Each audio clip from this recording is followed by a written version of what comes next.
Hello to all my virtual and live students. Welcome back to our final Collaborative Thinking Web Conference. I am Danielle, and today we're going to talk a little bit about community of inquiry. You probably have already done this, but just in case, go ahead and make sure that all of your settings are correct. And if you're having any issues with your audio, go ahead and use that wizard. It's pretty handy. Let's do a quick tech check to make sure everything's working. If you can hear my voice, see this slide, and see that fancy little red record button in the upper left-hand corner, raise your hands. Very nice. Excellent. Go ahead and put your hands down. All right, people. You know what time it is. It's time to silence your cell phone, shut your door, and put up a do not disturb sign because we are about to have some fun. Now, don't worry if your spouse, your animal, your kids, your animal kids are making noise in the background because we get it. Life happens. We'll deal with it. We'll press on.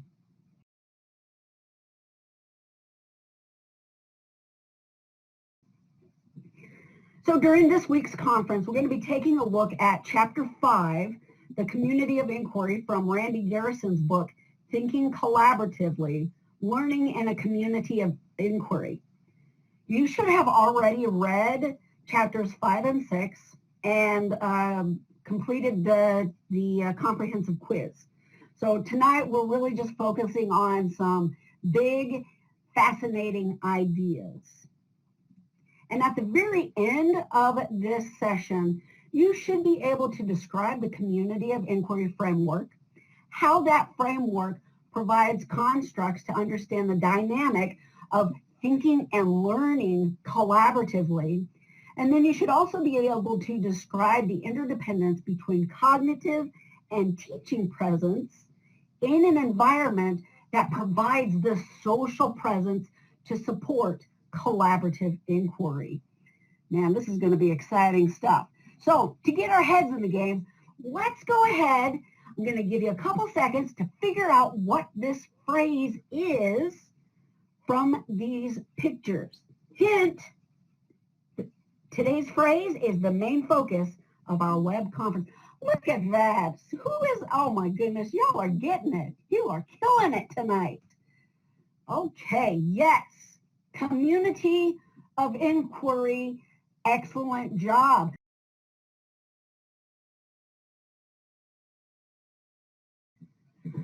Using technology, these communities of inquiry have created the space to maintain constructive and open, trusting communication, all the while ensuring that they have access to information and the opportunity to ask questions and bounce ideas off of the other people in their community. The community of inquiry is based on the philosophy of collaborative constructionism.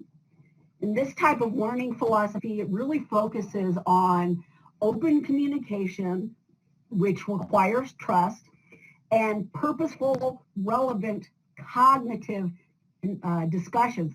So you'll notice that this is a very, very fine balance between social interaction and cognitive discourse. If you would please, go ahead and take your pointer fingers on the whiteboard tools and choose which social activity falls under the collaborative constructionism umbrella. Excellent, excellent. If you guys are choosing the picture on the right, you are correct.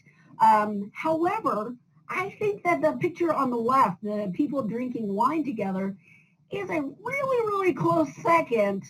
And if you would have chosen that, I would have understood.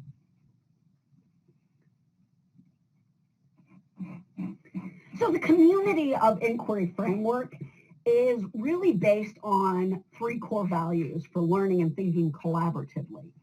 We have our social presence, our cognitive presence, and the teaching presence.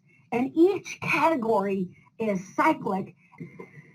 So it starts off with open communication, because you have to have trust in order to be able to have these really great ideas and bounce them off of each other. You have to have trust, and part of that trust is open communication and group cohesion, which is what you see here in the social presence. But once that trust is there, then the students can collaborate to glean a deeper meaning from whatever it is that they're discussing.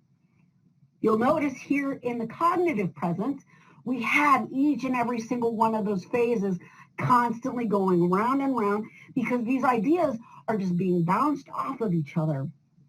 And the entire time, the task of the teaching presence shifts from designing the course to facilitation and discussion to direct instruction. You'll notice that there is no stopping here. This is not a line. You don't check off each thing and then you're done forever. This is a constant movement. This is a constant wheel and rotation. So this is something that you'll constantly be doing for the rest of your learning career. Isn't that exciting? All right, so if you would please go ahead and take your pencil whiteboard tool and draw a line from the category to the correct elements. Virtual students, pause this video and go ahead and match the category to the correct element, and you will see the next slide has the correct information on it. Okay, it looks like we have another doctor in the house. Maybe an artist. Maybe somebody has been drinking that wine. I'm not judging. Okay. All right. Couple more seconds. All right, put your tools down. These are the correct elements to the categories. So you'll notice that we have open communication and group cohesion going directly to this social presence, because those are vitally important. Then in our cognitive presence, we have the triggering phase, and then down here at the exploration phase. And finally, with our teaching presence, we have the design learning experience, because that's what that teacher is doing, and explore and discussion. Once again, you have to have that trust and that open communication in order to be able to go through every single one of these elements.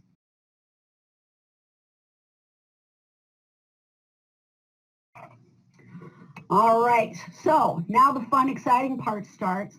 We have a case study that we are going to be starting. I will put the link to the Google Doc right down here in the text chat area. If you want to go ahead and click on it. Now, really quick, here, these are our groups. So everybody listening tonight is going to be in group 1. And once I get the breakout room set up, you'll see this fancy little arrow, green arrow, that you'll click on, and it'll send you directly to that room.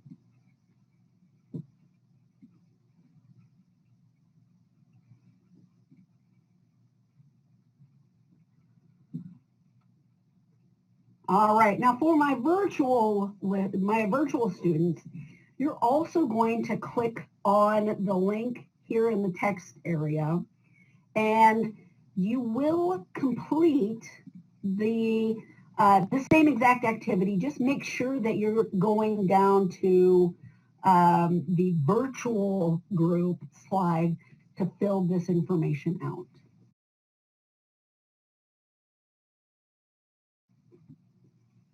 So these are the social elements that are, or these are the elements and the categories that are missing from this scenario. The professor primarily lectures, occasionally asks yes or no questions during the course. So you'll notice that there's really no give and take during the class. However, towards the end of the period, the professor provides small group subject-based activities, and that is a really great explore and discuss. And then we also have a really great example of direct instruction. However, you'll notice that because Sean is very shy, he does not usually participate in class. So we have no social presence here. We have no cognitive presence here. Sean's really just sitting there just writing notes and doodling in his notebook.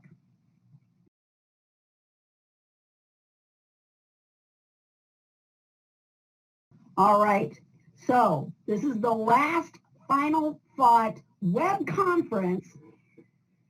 By understanding the community of inquiry framework and its integral presences, we as instructional designers have a wonderful, mind-boggling opportunity to lay a strong foundation for those future learners and future designers and help them to understand the integral tie between social, cognition, and teaching presences.